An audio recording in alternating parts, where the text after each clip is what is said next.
নমস্কার বন্ধুরা, রাতে রাতে আজকে আমি একটা নিরামিষ রান্না আপনাদের শেয়ার করব। আর রান্নাটা হচ্ছে ফুলকপি ডাঁটার চচ্চড়ি। চলুন ঝটপট রেসিপিটা দেখিয়ে দিই। তেলটা গরম হয়ে তার মধ্যে একটা শুকনো লঙ্কা ফোড়ন দিলাম, সাথে দিলাম কালো জিরে। তার মধ্যে দিলাম একটু টমেটো আপনারা স্কিপ করতেই পারেন, যা যেটা এতে, কিন্তু আমার টমেটো খুব ভালোবাসি, তাই আমি প্রত্যেকটা রান্না দিতে পছন্দ করি। এবার টমেটোটা দেওয়ার পর ওটা নাড়িয়ে নিলাম। এর মধ্যে কিছু সবজি অ্যাড করতে পারেন, যেরকম ঝিঙে, আলু, পটল, সিম, যে যেটা, মূলো। বাট আমাদের যেহেতু নিয়ম সময় মাছ চলছিল, এই সবজি খাওয়া যায় না, তাই আলু আর ঝিঙেটা দিয়েছি। ঝিঙেটা কুচি কুচি করে কেটে নুন দিয়ে মাখিয়ে জলটা ছড়িয়ে দিয়েছি, সাথে আলু দিয়েছি।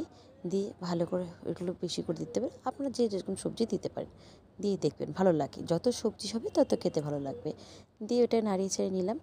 নাড়িয়ে নেওয়ার পর ওর মধ্যে কিছু কাঁচা লঙ্কা দিলাম। এবার আমি যেহেতু ঝাল খেতে ভালোবাসি, তাই আমার বাড়ির লঙ্কাটা দিলাম, কিন্তু আর যারা লঙ্কা স্কিপ কম খান তারা স্কিপ করতে পারেন। দিয়ে আগের থেকে ঝরিয়ে রাখা আমি ডাঁটাগুলো দিয়ে দিলাম, ওটা সেদ্ধ করে গেছিলাম।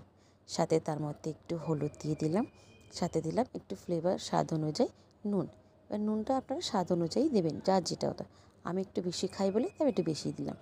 দিয়ে ওটাকে ভালো করে নাড়িয়ে নেবেন, দেখবেন। দিয়ে এবার একটু ভালো করে নাড়ালে নুনটা সব মধ্যে লেগে টেগে যেতে পারে।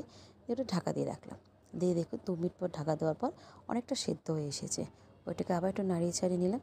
দিয়ে ওটাকে ঢাকা দিয়ে রেখে দেবো। আবার দেখুন পুরো অনেকটা সেদ্ধ হয়ে এসেছে, আর হয়েও এসেছে এটা। তেলটাও ছেড়ে দিচ্ছে, রঙটাও অনেকটা সুন্দর এসেছে। একটু ঘেঁটে দেখবেন যাতে এটা ঘেঁটে গেছে, মানে নরম হয়ে গেছে কিনা, হয়ে এসে কিনা। তারপরে আবার ওইটাকে ঢাকা দিয়ে আবার 2-1 মিনিট রান্না করার পর দেখবেন একদম সেদ্ধ হয়ে সুন্দর হয়ে একটু হয়ে গেছে।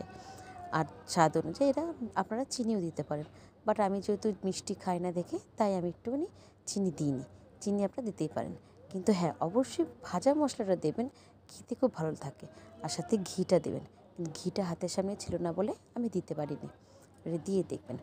এইবার এর মধ্যে ভালো করে নাড়িয়ে দিয়ে দেখুন একদম রান্না কমপ্লিট হয়ে এসে। এটা ট্রাই করে দেখতে পারেন বন্ধু, খুব সুন্দর। আমার তো খুব ভালো লাগে, যখনই সিজনে আমি এগুলো পাই আমি খেতেই থাকি, আমি একদিনও বাদ দিই না।